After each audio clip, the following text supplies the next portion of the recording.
and the people of Israel sang this song to the Lord, saying, I will sing to the Lord, for he has triumphed gloriously.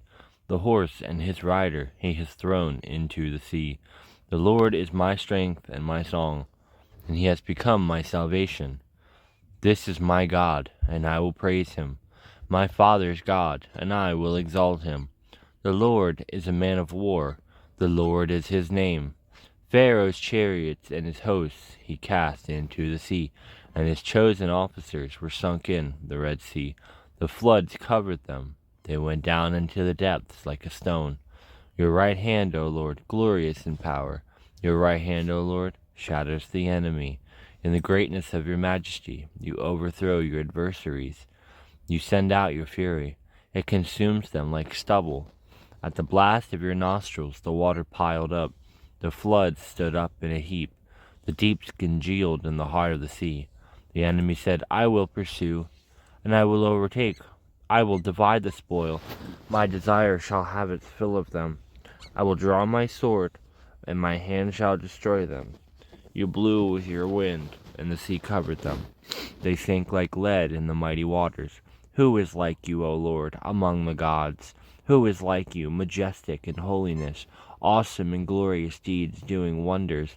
You stretched out your right hand, and the earth swallowed them. You have led in your steadfast love the people whom you have redeemed. You have guided them by your strength to your holy abode. The people have heard, and they tremble. Pangs have seized the inhabitants of Philistia. Now are the chiefs of Edom dismayed. Trembling seizes the leaders of Moab. All the inhabitants of Canaan have melted away. Terror and dread fall upon them, because of the greatness of your arm. They are still as a stone till your people, O Lord, pass by. Till the people pass by whom you have purchased. You will bring them in and plant them on your own mountain, the place, O Lord, which you have made for your abode. The sanctuary, O Lord, which your hand has established. The Lord will reign forever and ever.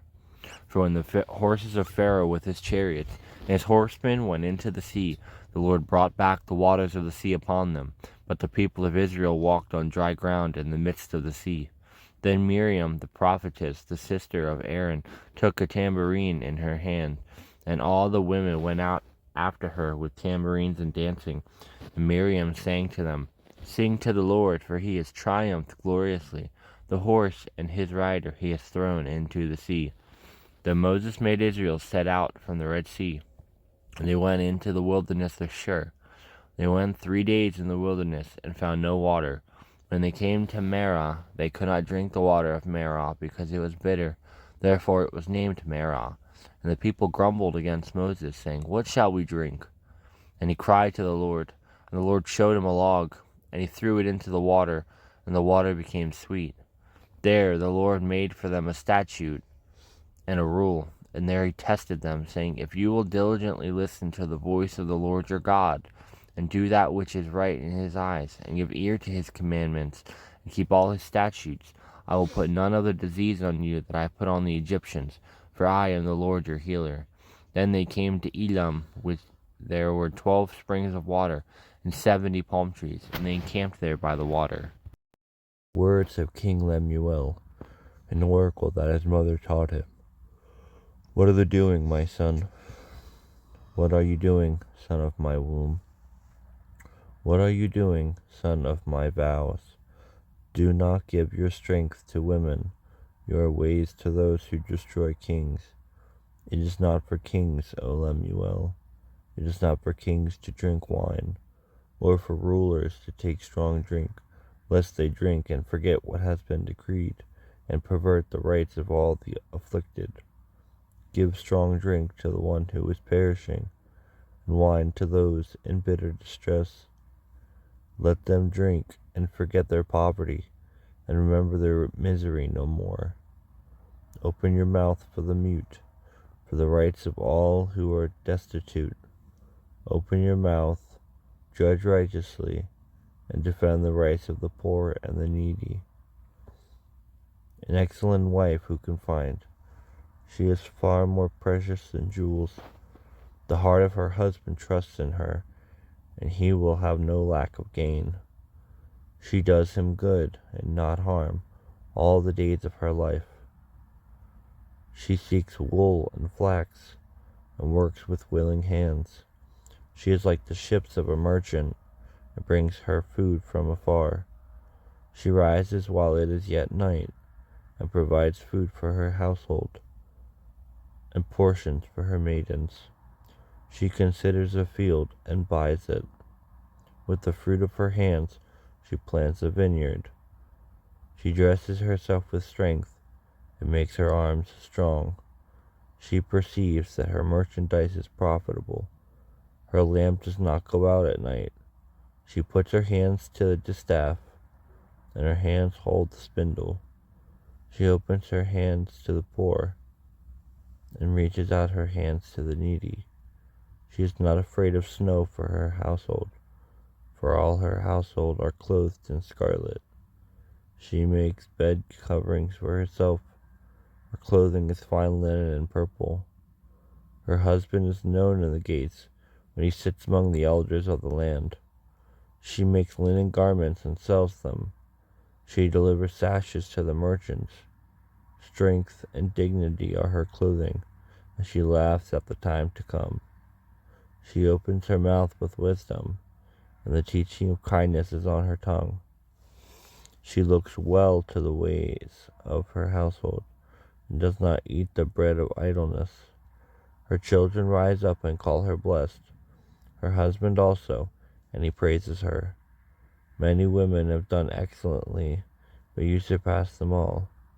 Charm is deceitful, and beauty is vain, but a woman who fears the Lord is to be praised. Give her of the fruit of her hands, and let her work praise her in the gates. In your weakness, some of my children I've gifted with abundant strength and stamina. Others, like you, have received the humble gift of frailty.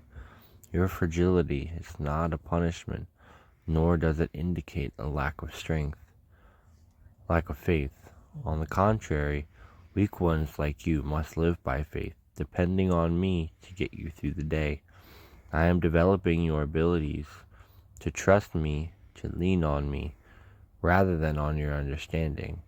Your natural preference is to plan out your day, knowing what will happen and when. My preference is for you to depend on me continually, trusting me to guide you and strengthen you as needed. This is how you grow strong in your weakness. James 4:13 through 15. Now listen, you who say, today or tomorrow, to this or that city, spend a year there, carry on business and make money. Why do you not even know what will happen tomorrow? What is your life? You are a mist that appears for a little while and then vanishes. Instead, you ought to say, if it is the Lord's will, we will live and do this or that. Proverbs 3:5. Lean on, trust in, and be confident in the Lord with all your heart, mind, and do not rely on your own insight or understanding. Isaiah 40:28 through 31. Do you not know? Have you not heard? The Lord is the everlasting God, the creator of the ends of the earth. He will not grow tired or weary, and his understanding no one can fathom. He gives strength to the weary, and increases the power of the weak. Even youths grow tired and weary, and young men stumble and fall. But those who hope in the Lord will renew their strength. They will soar on wings like eagles. They will run and not grow weary. They will walk and not be faint.